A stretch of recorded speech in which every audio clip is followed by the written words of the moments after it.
আমাদের দিকে যেতে পারে। রাজাকার রাজাকার কে বলেছে স্বৈরাচার স্বৈরাচার আরে ভাই কবরে খুনি কেন বাহিরে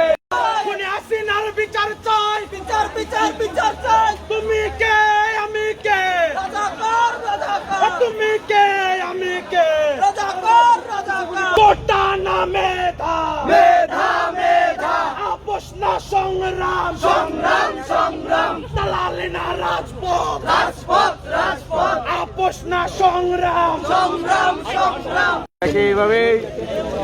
সবাই এখানে দেখতে পাচ্ছেন শেখ হাসিনা কিভাবে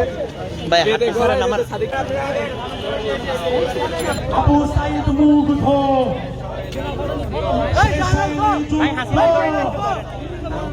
আমার ভাই বলল কেন আমার ভাই কবরে